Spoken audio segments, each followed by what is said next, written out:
I say the hungry should have food. I speak for many when I say no one should have 7 homes, while some don't have any. Though I may find myself stranded in some strange place with naught but a vapid stare, I remember the world and I know we are everywhere.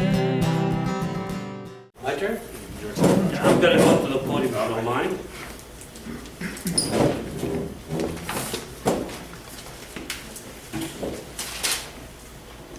Yeah, thank you very much. Thank you very much for inviting me here. The reason I'm at the podium is because I've been speaking practically non-stop for the past day and a half, and I'm getting really tired. So if I sit down, I might lose whatever little energy I have. But by standing up here, after being active on my feet for many, many years and talking a little bit freely when I'm at the mic and actually facing people, I think it's going to give me an additional energy boost. So thank you for bearing with me. First of all, I'd like to thank Solidarity Halifax for having invited me to speak here in Halifax, meet so many of you and have a chance to exchange, talk, discuss about this very interesting and complicated issue. And I think that Jackie made a tremendous, interesting presentation about how difficult it is to deal with the question of the ballot box in the street, anti-capitalist organizations and elections. I will try to deal with that issue by explaining and presenting a little bit the development of my party, Quebec Solidaire, and how we maneuvered and what we did during the student strike last year in Quebec. And I think it will maybe give an example of what can be done on this issue of combining left movement building anti-capitalist organization, and the mass movement or the social movement. First, I'd like to make clear that I'm not here as a representative of Quebec Solidaire, but a member of Quebec Solidaire, a founding member of Quebec Solidaire. But when I'm invited to speak outside Quebec, I usually ask for a mandate from the leadership. This being the holidays, I didn't have time to do that, so I will be talking as a member of Quebec Solidaire, but not necessarily as an official representative of the party. So that's important for you to understand that. And when there's a difference between my personal opinion or that of the current I represent inside Quebec Solidaire and the party's position, I'll make that clear. So to go on the issue, let me start by saying that I think it's important to look at what we've been living through for the past 10, 15 years. We've seen the crisis in the neoliberal capitalist agenda magnify and intensify over the past few years. And we've seen some tremendous waves of mass struggles erupt in the world, right? One of the first interesting ones that we've seen was at the beginning of the century, around the year 2000 to 2005, 2006, which has been called the pink tide in Latin America. Essentially Venezuela, Bolivia, Ecuador, the rise of powerful mass movements against neoliberalism, combining with electoral victories that opened partially the door to a transformation of the system. I do not pretend to say that either Venezuela, Bolivia, or Ecuador are on the road to socialism, but they're definitely transitioning out of governments that were neoliberal to other governments which are difficult to characterize, but some have characterized as governments coming from the social movements and possibly opening the door to some form of transformation in the future. And that was through a combination of mass movements and the ballot box. And then we can look at the other two waves of mass struggles which have erupted essentially since the financial crisis of 2008. There's 2011 and what we're living through in 2013. What was tremendously interesting in these two waves of mass struggles is that it erupted pretty much worldwide. Not only did you have the Arab Spring with the overthrow of Mubarak in Egypt, Ben Ali in Tunisia, incredible mass movements erupting in that part of the Middle East, but you also had incredibly powerful mass movements erupting in Europe against the austerity measures which are imposed by not only transnational capital, but also the European institutions today. And what we've seen also developing through this mass struggle is new ways of combining mass movements and electoral politics. One that I'm a bit more familiar with is Tunisia. I mean, yes, indeed, in the first free elections held in Tunisia in 30 years, the Islamic Party won. But what is interesting is that there were maybe half a dozen to 10 different left-wing parties that ran. They've decided during the past year to form a united front called the Popular Front, which can muster up to 15 to 20% possibly of the electorate. So you're beginning to see out of that tremendous mass movement of overthrow of the corrupt Ben Ali leadership, and even though you've had an Islamic party that took power in Tunisia, a left beginning to form, partially through election, but mostly through fighting in the streets and mass movements in the streets.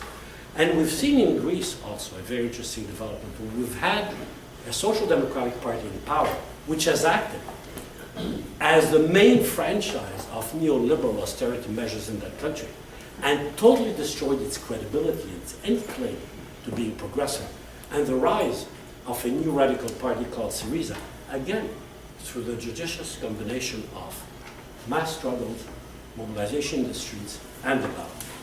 I'm not suggesting that that struggle or that battle is complete and they have made their way out of the predicament in which they're in, but it's interesting to see that after the tremendous crisis that the left suffered in the 80s and 90s, where both social democratic parties, communist parties, national liberation movements all seemed to disintegrate and fall, and the only show in town, to quote you, seemed to be neoliberal and right-wing politics, we see at the beginning of the 21st century a rebirth of mass movement, a rebirth of the left, and I suggest that it is through some form of combination of electoral politics and mass movement. Let's look at Quebec and see how this has played. We formed a party in 2006 in Quebec called Quebec Solidaire. Our objective in forming that party was to give a political voice to the mass movements in Quebec, the social movements in Quebec, which was fairly strong. The labor movement commands about 40% of the labor force, which is a fairly high density compared to what we've seen in North America in general. I think Newfoundland is about at that level. But it's very important to see that despite the deindustrialization of Quebec, as the rest of Canada has suffered, the labor movement has remained fairly stable in terms of its composition and its density. There's a very powerful, strong, progressive women's movement, a very vibrant student movement, as we've seen in 2012, strong community organizations, strong housing groups, etc., etc. But what we were lacking was a political representative. Of course, for many years, some elements in the mass movement, particularly in labor but other movements, tried to work within the Parti Québécois. Now, the Parti Québécois is not a classical social democratic party. Hence, one big difference with the rest of Canada. It never claimed to be, although at some time it had elements of its platform which were social democratic. But it never claimed to be the political arm of labor, and never had this kind of revolving policy that you have in the NDP between labor leaders and elected members of the NDP back and forth. So it's not exactly the same dynamic, but we had to make a crucial break with this policy of continuously lobbying the Parti Québécois, especially when it turned out to be the main harbinger of neoliberal politics, of austerity measures in Quebec. And what we did in 2006 is concretize that break by setting up a new political party who said, we are going to express the wishes, the will of the social movements. We want to go towards a different society. We want to get out of neoliberalism. But at the time, we did not express it in anti-capitalist terms or call for moving towards a different system. We basically adopted the slogan of the outer globalization movement, another world is possible, but we did not have a definition, really, of that other world.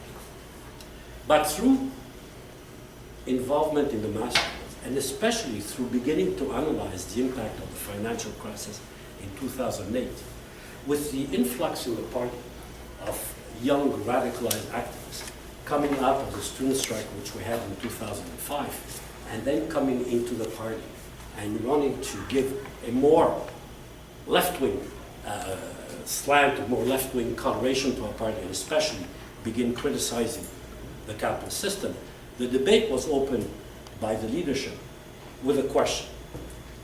In fighting against a crisis, should we move beyond the capitalist system? Of course, this was a signal call for the anti-capitalist left of the party to say, yes, thank you for asking that question, we believe it, we must, and so on and so forth. So that was tremendous because it allowed us to come in and start debating within the party structure and in terms of building the party program on these key issues, which for us were criticizing the system and opening the door to going beyond the capitalist system. Not only neoliberalism, its concretization today, but the foundation, the social economic foundation of the system we live in. At the same time, we always defined Quebec Solidaire from the beginning as a party of the ballot box and the street. Sometimes it was very fuzzy for people exactly what it meant. Some preferred the streets, others preferred the ballot box, some wanted a mix of the two, many didn't understand exactly what it meant, but it was enshrined in the party program that we're a party of the ballot and the street. And I think the big test came in 2012 with the student strike of last year. Now, I'll look very quickly with you at the student strike in terms of three aspects: the preparation, the actual strike, and the aftermath. And I think this will be helpful in concretizing some of the things I have to say. To understand the tremendous success of the student strike, you have to go back and see the incredible preparation that the student movement involved itself with. As of 2010, basically the student movement, and anybody that had any kind of left orientation like knew that the day would come when there would be a massive confrontation between the students and the Liberal government on the question of tuition. The tuition freeze had been broken with increment and slow increases, but we knew that a point in time, urged on by the transnational corporation and urged on by the right wing, we knew that the government was going to move on that issue, and we knew that this was going to be an important struggle. As of 2010, the student movement, especially the more radical part of the class, or AC as they're called today, started to develop as much of a united front as it could with labor, community groups, housing groups, anti-racist groups, whatever. And what was interesting is members of Quebec Solidaire, that were in the labor movement, that were in community groups, pushed for the development of this kind of united front.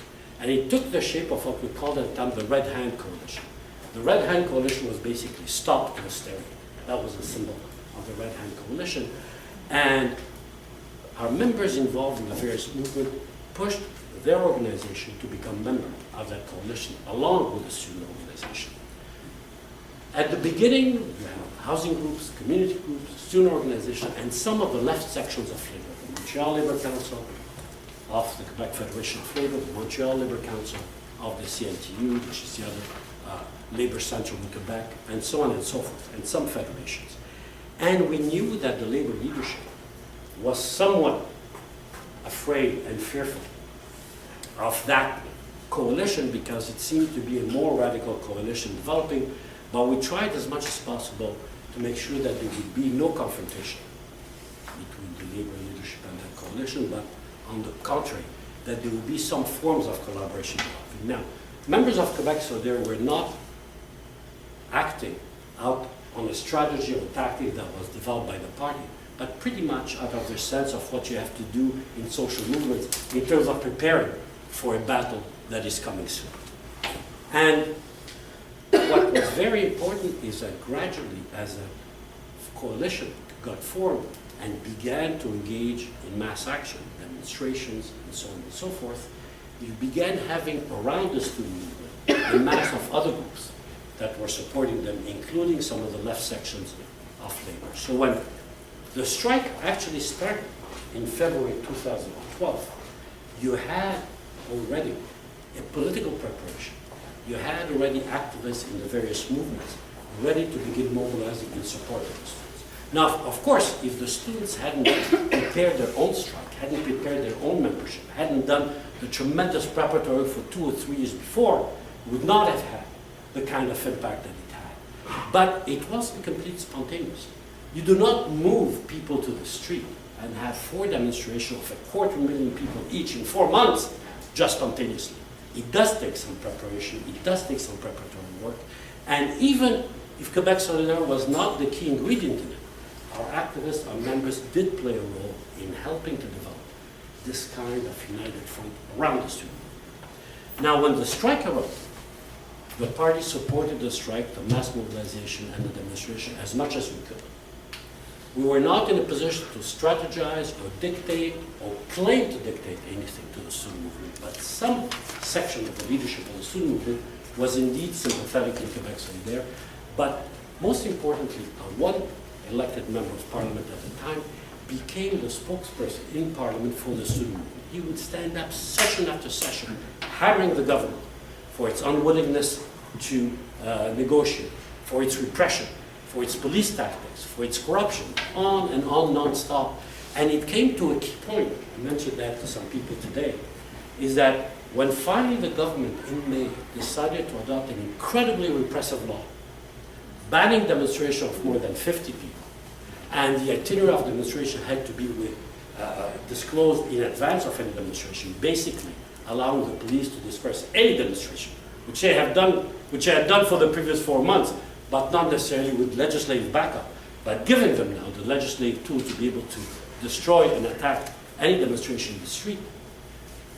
Our member in the Legislative Assembly was the only one to stand up and advocate civil disobedience and breaking the law. This created a firestorm of controversy in the press as the right-wing press attacked him and said, how could you be a member of parliament there to enact and be a legislator, and on the other hand, support this civil disobedience and openly breaking the law? And he said, there are some laws that are unjust.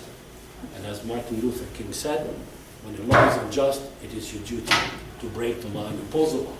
So this kind of issues, you see that also a party, a left-wing party, a party that had members of parliament that has played up to a certain degree the electoral game, can help tremendously mass movements and mobilization in the streets. Of course, that does not replace the actual work of mobilizing and putting people in the street, not for 1 minute, but it can be an extension, it can be an addition, it can be a further boost, and it can be a tremendous way of moving the movement forward. Now, what has happened since the strike? It's interesting to see that in the electoral campaign that happened just after the strike, in September 2004, on the issue of should the government legislate back everybody and break the strike once and for all or not, we continue defending the movement and we continue to defend the student movement. What was interesting is that even though the most radical section of the student movement did not openly support Quebec Solidaire, did not even call on its membership to support Quebec Solidaire or make any kind of declaration regarding the election, a large number of their activists and their members came and waged the election campaign with Quebec Solidaire. In my own writing, the writing where Amir Khadir ran, we had maybe 250 to 300 activists, thank you, 250 to 300 activists working with us on the election. I would say about a third were new, young activists coming out of the student movement that we had not seen before. And what happened is that in the 2012 election, not only did we double our share of the vote, we went up to 6%, but we also elected a second member of parliament. And most importantly, in some of the key ridings in Montreal, we were able to gather enough support to be in a position, possibly in the next election or the one after that, to have 3, 4, 5 more members of parliament elected, and our membership doubled. We started the year of 2012 with 7,000 members. We entered the election with 14,000 members. We are now increasing our membership with close to 15,000, 16,000 members. And that influx of new members that came in were partially from obviously the student movement that came in to mobilize and work within Quebec Solidaire, but also other people that were drawn in from the labor union, from the community groups, or other progressive people in the province. And what was very interesting is the impact that this new influence of membership has had on the party. We held a convention in May 2013, a few months ago. And it was a very important convention because the number of delegates that we had this convention doubled. Our previous convention had about 250 delegates, we had about 500 delegates, 500, 600 delegates at this one, reflecting the increase in size of our membership. And when you have an influx of new members, you're not sure exactly which way they're going to vote because you haven't had time to really get to know them, know exactly where they are, which current, which trend, which tendency they're in. But what was amazing is to see how quickly this new membership decided to move on key issues of tactics in a left-wing direction. Part of the leadership wanted to open the door to a possible discussion of some form of electoral alliances, riding by riding, if possible, with the Parti Québécois. Now, the reaction of, obviously, the anti-capitalist sector within the party and all these new members coming in is no way. There's no way we're going to compromise the very fiber, the very existence, the very genetic makeup of our party in this kind of a situation. And the vote swung, even though the two spokespeople of the party supported this kind of tactic, swung 60-40 against the leadership on this issue. And a new spokesperson was elected to the party after making an open anti-capitalist speech, mentioning that in 2010, 2011, Quebec Solidaire had adopted an anti-capitalist plan in its program, and said from now on, yes, of course, we'll participate in election, but we're not here just to win an election, we're here to develop a mass movement against the system. So you can see two things. That it is possible to apply a tactic of the ballot box and the street. They're not necessarily contradictory. They're not easy to combine, but they can be combined. When they're combined intelligently and judiciously, you can make some gains, both politically, but also in terms of membership. And you can especially strengthen more and more the anti-capitalist component of your mass party. What has happened coming out of the strike is the pre-existing left-wing collectives in Quebec Solidaire have decided to form a common network called the Eco-Socialist Network. And in this way, open up the possibility to bring in a lot of these activists, new activists that had joined the party, who weren't necessarily interested in the pre-existing collectives, but who wanted to have a place within Quebec Solidaire where they could discuss anti-capitalist issues, develop a little bit their study and their formation, but also discuss more left-wing tactics.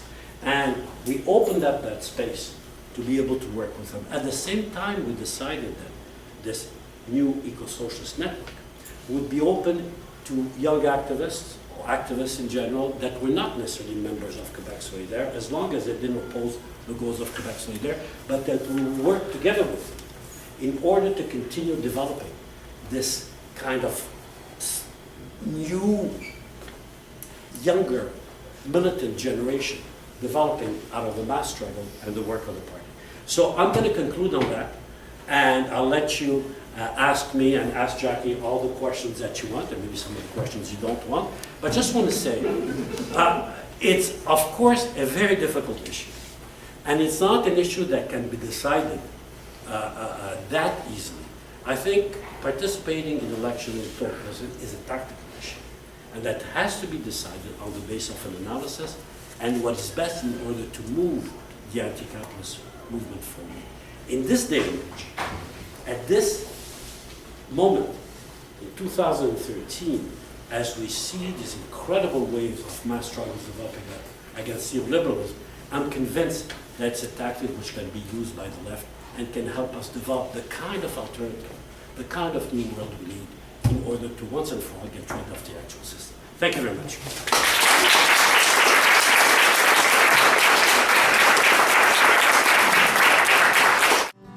I say the time for the rich, it will come. Let me count the ways, victories or hints of the future. Havana, Caracas, Chiapas, Buenos Aires. How many people are wanting and waiting and fighting for their share? They hide in their ivory towers, but we are everywhere.